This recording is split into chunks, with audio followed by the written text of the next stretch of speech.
विषय हैं जिसको लेकर के आज हम और आप मिल रहे हैं। पहला विषय हमारी CDLU यूनिवर्सिटी को लेकर के है और CDLU यूनिवर्सिटी इस रिमोट एरिया में एक जीवन रेखा के समान है। किसी ज़माने में चौधरी देवीलाल जी की सोच पर पैरा देते हुए चौटाला साहब ने इस पौधे को इसलिए लगाया था कि हमारे इस अंतिम क्षेत्र में एजुकेशन को कैसे आगे बढ़ाया जाए, प्रॉस्पेरिटी कैसे लेकर के आई जाए, युवा साथियों के लिए एक दिशा, उसको दशा कैसे दी जाए। समय समय पर सरकारें बदलती रही और समय समय पर सरकारों ने अपने हिसाब से इस यूनिवर्सिटी के प्रारूप को बदलने का काम किया। कभी इसको सही दिशा में आगे बढ़ाया गया और कभी बदनीतियां और अनियमितताओं के तहत यहाँ पर लोगों का शोषण हुआ। कुल मिलाकर के आज जो मेरा आप लोगों से विषय है, जब से नई सरकार बनी और कुलपति का कार्यकाल खत्म हुआ है, शेष पड़ी हुई सीट पर नरसी बिश्नोई को, जो गुरु जम्बेश्वर यूनिवर्सिटी के कुलपति हैं, उनको यहाँ लगाया गया है। एक बड़ा भय का माहौल टीचिंग और नॉन टीचिंग स्टाफ के अंदर पैदा कर दिया। दो वाक़ये हैं जिस पर आज मैं चर्चा कर रहा हूँ। पहला वाक़या है दो वार्डन्स हमारी, जो बेटियां हरियाणा प्रदेश की, जिनको कौशल रोजगार, हरियाणा कौशल रोजगार निगम के तहत लगाया गया था। उन दोनों बेटियों को, जो कि सरकार ने नौकरी दी थी, कौशल रोजगार निगम के तहत उनकी क्वालिफिकेशन पर नौकरी मिली थी, उनको नरसी राम बिश्नोई ने अपनी ताकतों का गलत एक्सरसाइज करते हुए अपने पद से हटा दिया। वजह नहीं दी गई और आपको अचंभा होगा, ये कहा गया, क्योंकि कानून ये कहता है, सुप्रीम कोर्ट की गाइडलाइंस ये कहती हैं कि किसी अनियमित यानी अनियमित टेम्परेरी अधिकारी को तब हटाया जा सकता है जब उसकी जगह कोई परमानेंट अधिकारी की सिलेक्शन हो, अन्यथा उसको हटाया नहीं जा सकता।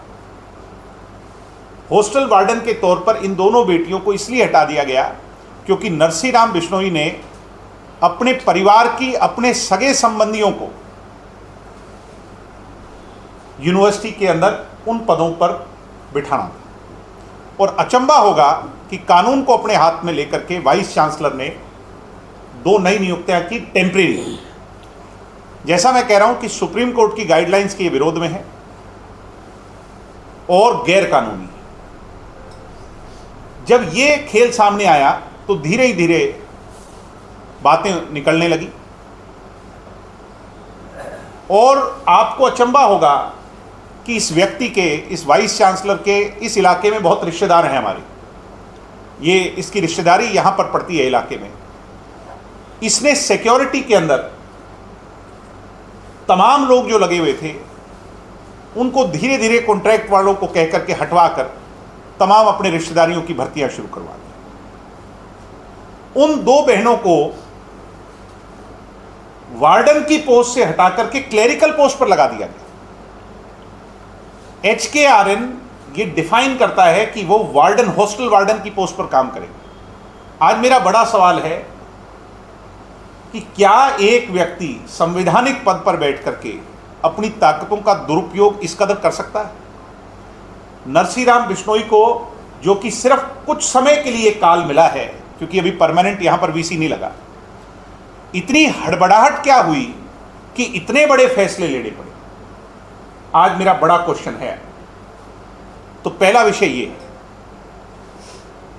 मैं कहूंगा कि सरकार और मैं बहुत जल्द हमारे प्रतिनिधिमंडल के साथ गवर्नर साहब से मिलकर के इस पर हम ज्ञापन सौंपेंगे और इसकी जांच विजिलेंस से करवाई जाए, गहराई से करवाई जाए और नरसी राम बिश्नोई को दंड दिया जाए। मैं सरकार से मांग करता हूं, गवर्नर साहब से मांग करता हूं कि इसको इसके पद से हटा दिया जाए, दोनों जगह पर हटा दिया जाए। क्योंकि एक व्यक्ति जब एक ठिकाने पर आकर के गलती करता है तो यानी जब वो कानून इधर हाथ में ले सकता है तो यानी अनियमितताएं आपने अपने पहले पद का दुरुपयोग रह करके भी की हो। और अगर सरकार इस पर कार्रवाई नहीं करती है तो हम सारे फैक्ट्स को लेकर के बहुत जल्द माननीय अदालत का दरवाजा खटखटाएंगे और अदालत के सामने इन तमाम बातों को रखेंगे। दूसरा विषय, किसानों के मसीहा, लाखों करोड़ों लोगों के प्रेरणा स्रोत, जंगे आजादी से लेकर के जिन्होंने इस देश की किसान कौम के लिए कुर्बानियां दी, कई बार, अनेकों बार पंजाब प्रांत के वो मुख्यमंत्री रहे, हम सब के आदर के योग स्वर्गीय सरदार प्रकाश सिंह बादल, उनके नाम पर मल्टीपर्पज हॉल का नाम रखा गया था। दुष्यंत चौटाला ने अनाउंसमेंट की थी।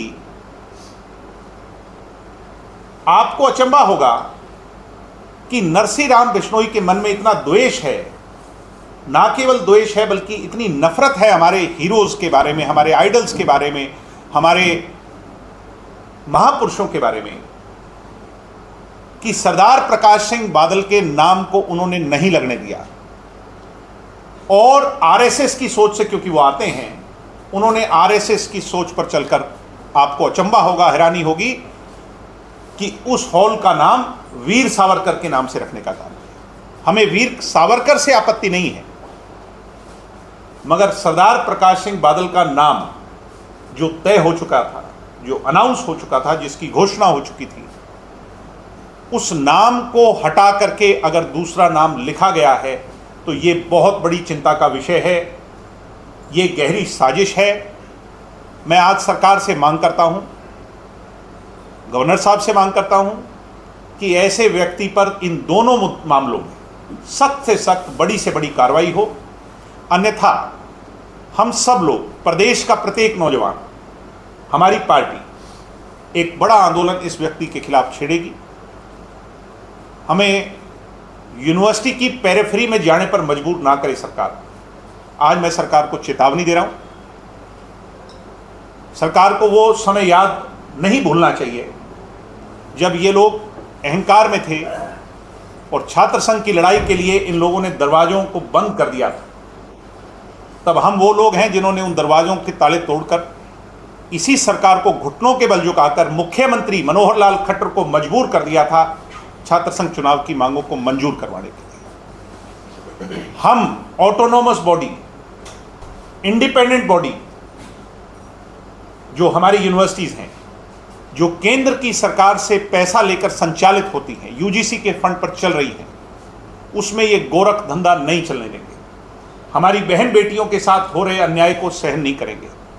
और इस तरह के व्यक्ति जो अपने यार प्यारे रिश्तेदार संबंधियों को, आज तो मैं सिर्फ नाम नहीं ले रहा क्योंकि कई बार नाम लेने से आदमी ज़्यादा बड़ा बन जाता है, आज मैं नाम नहीं ले रहा। नरसी राम बिश्नोई अगर मेरी बात सुन रहा हो, मेरे पास नाम भी हैं, मेरे पास रिश्ते भी हैं, कैसे वो आपसे लोग कनेक्टेड हैं, वो सारी डिटेल और लेखा जोखा है। इसलिए अपनी हैसियत से बाहर कदम रख करके इन ऑटोनोमस बॉडी जिस पर चौधरी देवीलाल जी का नाम लगा हो, जिसके मल्टीपर्पस हॉल का नाम सरदार प्रकाश सिंह बादल के नाम पर हो, इन चीज़ों के साथ खिलवाड़ ना हो। मैं नरसी राम बिश्नोई को और सरकार को चेताऊंगा कि वीर सावरकर का नाम कहीं और लिख लीजिए, हमें कोई आपत्ति नहीं, मगर सरदार प्रकाश सिंह बादल का नाम अगर मल्टीपर्पस हॉल पर नहीं लिखा गया तो हम लिखने पर मजबूर हो जाएंगे। ये मैं सरकार को आज चेता रहा हूँ और इसको अदरवाइज सरकार ना ले, यही मैं कहना चाहता हूँ। इसके पीछे कौन लोग हैं सर? इसके पीछे मैंने आपको कहा कि गहरी साजिश है, एक विचारधारा की साजिश है, और ये लोग तमाम चीज़ों को अपने हाथ में लेकर के हमारी भावनाओं के साथ खेलना चाहते हैं। वीर सावरकर का जरूर देश के लिए बलिदान होगा, योगदान होगा, मगर मेरे लिए जिस भूमि पर हम रह रहे हैं, इस माटी के लोगों के लिए वीर सावरकर से ज़्यादा कुर्बानी सरदार प्रकाश सिंह बादल की है। वीर सावरकर से ज़्यादा योगदान सरदार प्रकाश सिंह बादल का है और हम अपने नेताओं का अपमान नहीं सहेंगे। आज ये सरदार प्रकाश सिंह बादल का नाम हटा रहे हैं, कल को किसी और का नाम हटाएं। ये हमारी इंटेग्रिटी पर, ये हमारी गर्दन पर हाथ डालने के बराबर है और ये बहुत गंभीर चिंता का विषय है। दूसरा विषय जिस पर आज की प्रेस कॉन्फ्रेंस में आप लोगों से मैं मिला हूं, वो है एक स्टेटमेंट जो कि हमारे हरियाणा के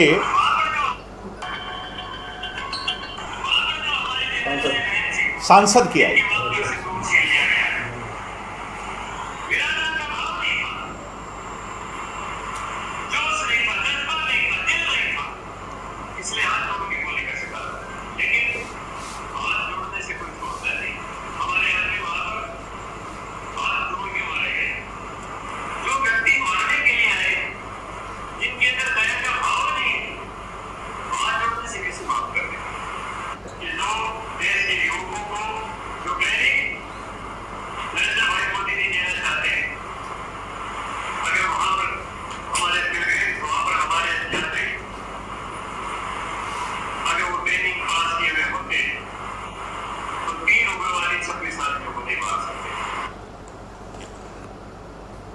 एक तरफ जहां सरकार का इंटेलिजेंस फेलियर, एक तरफ जहां एक सिविलियन समूह को, देश के लोगों को सिक्योरिटी देने का फेलियर, उसकी चर्चा ये लोग नहीं कर रहे हैं। 26 लोगों के परिवार के दिए बुझ गए, उसकी चिंता, उसका दुख इन लोगों को नहीं है। देश में किस तरह का माहौल है उसकी चिंता इन लोगों को नहीं है, बल्कि हमारी भावनाओं के साथ खेलते हुए आज ये हमारी बहनों पर जिनके सुहाग उजड़ गए, उन पर सवाल उठा रहे हैं, उन पर क्वेश्चन मार्क कर रहे हैं। उम्र दराज जरूर होंगे, मगर आपके अंदर बोया हुआ राजनीतिक बीज जो है वो कितना जहरीला है,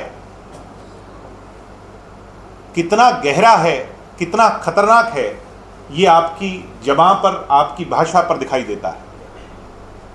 मैं हरियाणा सरकार के मुख्यमंत्री जी से, इनकी पार्टी के अध्यक्ष से और इनके केंद्रीय नेतृत्व से यही कहूँगा कि अगर ज़रा भर भी लज्जा बची है, ज़रा भर भी शर्म बची है और देश में राष्ट्रवाद की इतनी बड़ी बड़ी दुहाइयाँ आप लोग देते हो, जिन बहनों के सुहाग उजड़े हैं, उन पर इस तरीके से सवाल करने वाले लोगों को दंड देना चाहिए।